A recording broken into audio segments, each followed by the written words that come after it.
She is unlocking new pathways for leadership and innovation with her latest book, The Insight-Driven Leader.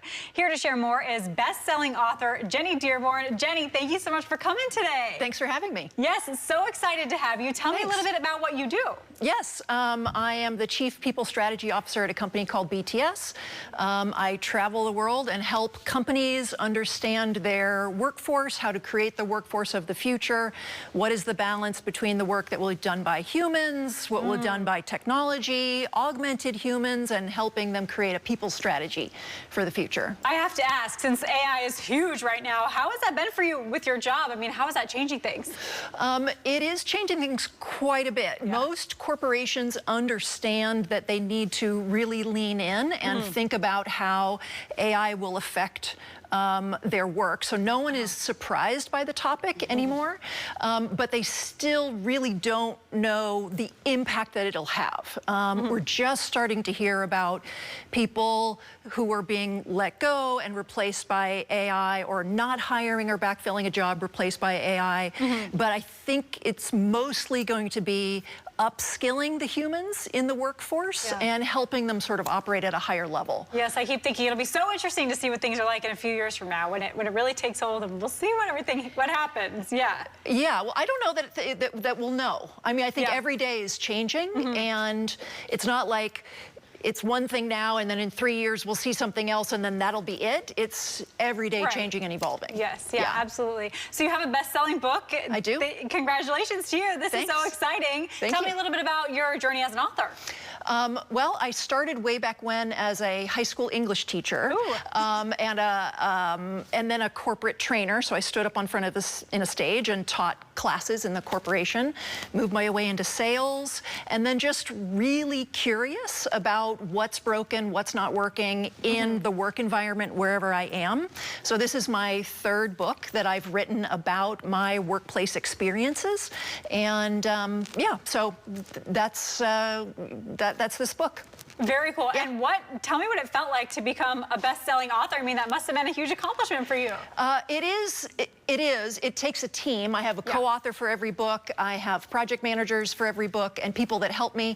My writing process, because I am profoundly dyslexic and ADHD and all kinds of awesome neurodiversity stuff, I speak my books into a recording, and then they're transcribed. So my book writing process is not typing, it's thinking out loud, and then that's captured in a recording, and then I reorganize that, and that becomes a book. So it's a different process because my brain processes information differently. Okay, let's dive into that. I want to learn more about it. Neurodiversity, we talked about ADHD. Can you tell me a little bit about what you go through?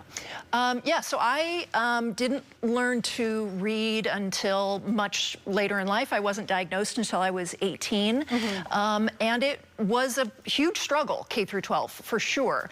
And it was something, my neurodiversity was something that I hid in the work environment until probably about 10 years ago, to my mid-40s. And then I just felt like it was safe to sort of come out and talk about it, and it ended up being very inspirational for a lot of the people that I work with. I got a lot of notes saying, like, thank you for being bold and courageous and sharing this and talking about how hard it is. But on a daily basis, reading is still a struggle. Everything is kind of auditory. So I dictate my book, I dictate memos, and then I listen to everything that I have to read. So when I say I've read something, what it means is I listen to it. With your ears. I read it with my ears. That's what it means. Yes, exactly. So tell me about the time when you realized, like, something might be a little bit different about the way my brain processes versus other people's. When did you realize? Very early. I mean, super early. As a kid, I just knew. It was like, everybody's doing something different. They have these books and they're going like this with their fingers. Like, what is going on? Like, it was a foreign language, and spent most of K through 12 just sort of staring out the window and fantasies, in my own daydreams. So. Tough. Yeah, I'm sure. I was going to ask you if anyone at home, maybe any of our viewers, go through something like this or has a family member going through something like this, any message to them of what to do? Yeah, I mean, it does get better, and there's not shame and stigma around it the way that it was. You know, when I was coming up in the 80s, it was absolutely shameful. I was put into special education classes, and that was hugely embarrassing.